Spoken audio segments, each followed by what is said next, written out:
Well, hey, family, what has been going on?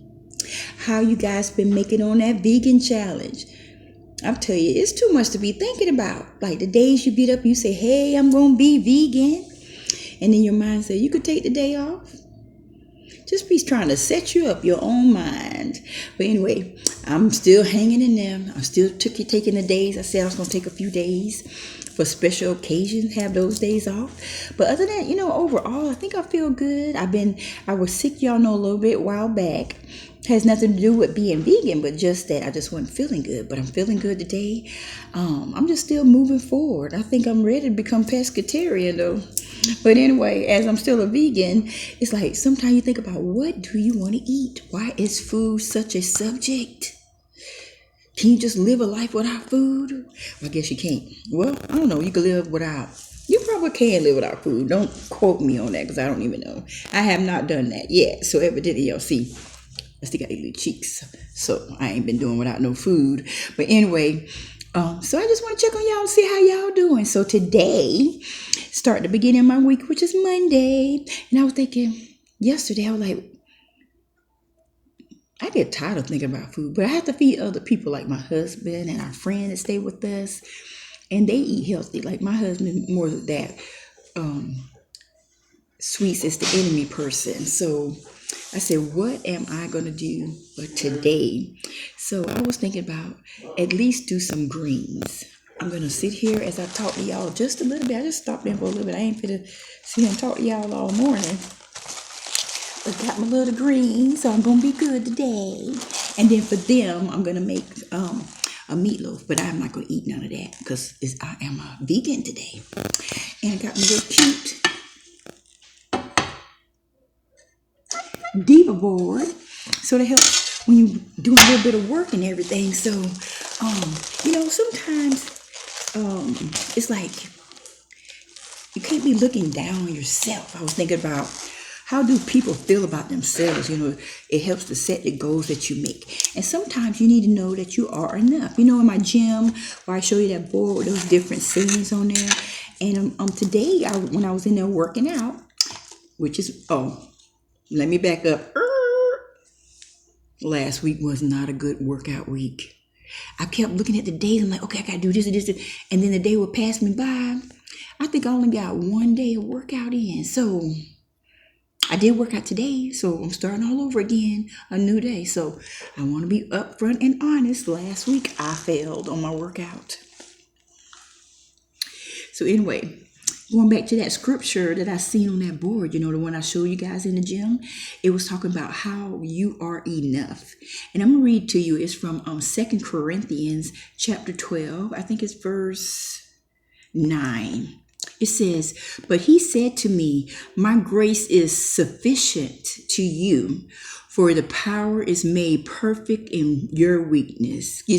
For your power is made perfect in weakness. Therefore, I will boast all the more gladly about my weaknesses, so that Christ's power may rest in me. Now, that's talking about you are enough. You got weaknesses, but through Christ, you could be victorious. And so I was just thinking about that. How can you be victorious?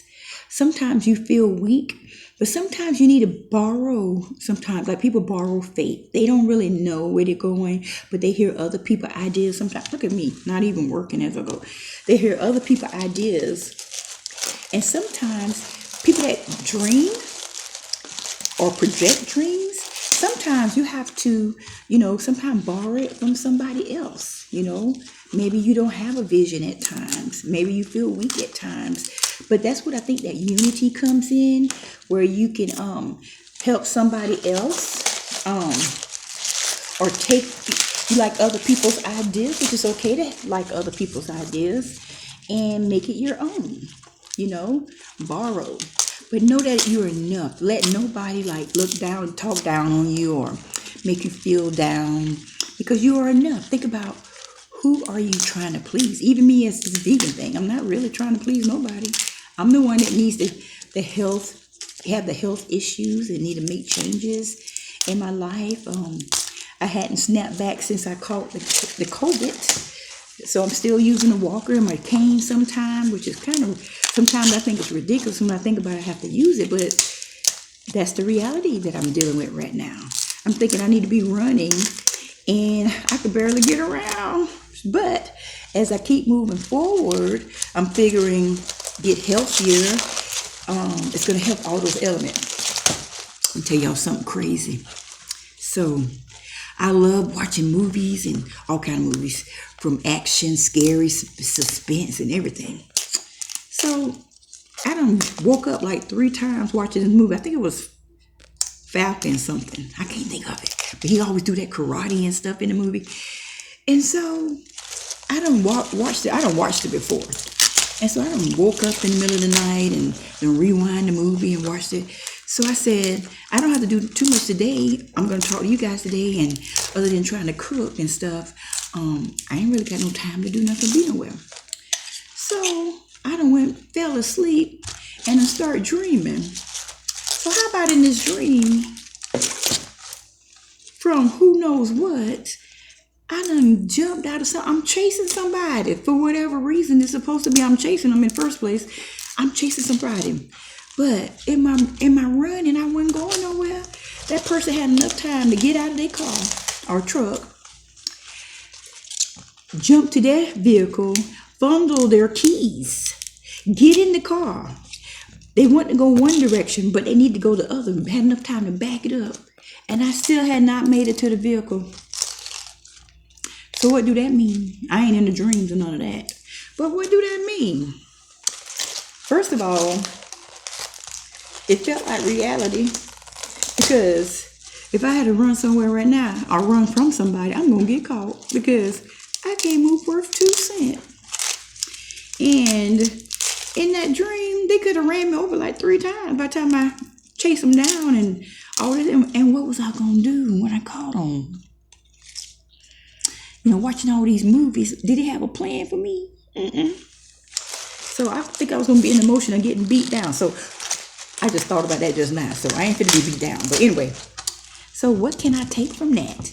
Well, another thing, I got to get my energy up.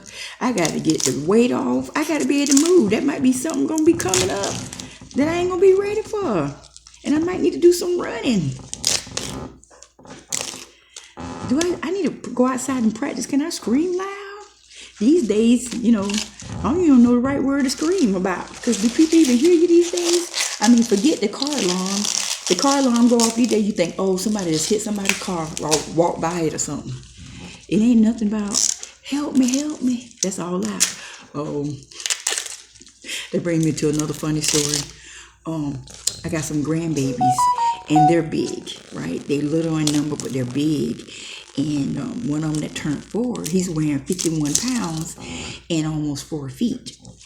And the baby is turned 1, and he's 21 pounds. And these are big kids. Like, I bought him a walker that his legs are hitting the back of the walker. He's too big for it.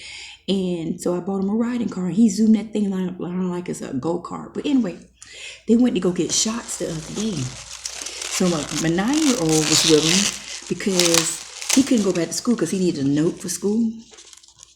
He went to school, but he had to get picked up to get the doctor's note because he was sick.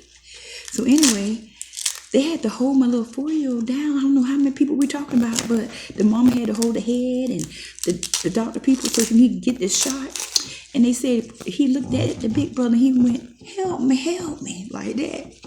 So who knows what that picture would have looked like. And then the baby had to get 6 shots in his little legs. And the 4-year-old screamed, why you do that? And I'm thinking, these kids are getting big. And I don't even know why I went to this story. Oh, why was I even talking about this? Oh, because I said, help me. That's what brought it up. I'm thinking, why am I talking about these kids? But anyway, I love them. I'm going to leave it at that. So I want to start talking about all kind of crazy stuff. But anyway, I'm just chiming in for a moment. Hope your vegan challenge is still going good for you. I'm still working on mine. It's a battle when I have to think about stuff too much. But remember, you are enough. What was that scripture of 2 Corinthians, I think 12? Let me go back to it. It was 2 Corinthians chapter 12, verse 9. My grace is sufficient for you, for my power is made perfect in your weakness. God said his grace is sufficient for us, and his power is made for us in our weakness. So take it from there. All right, love you all. And thank you guys for joining me on A Sister's Trust. Make it your best. I'm going to make these greens. And who knows what I'm going to eat with them. Maybe I can eat a big old thing of greens. I don't know. I can't think about the future right now. All right, love y'all. Bye.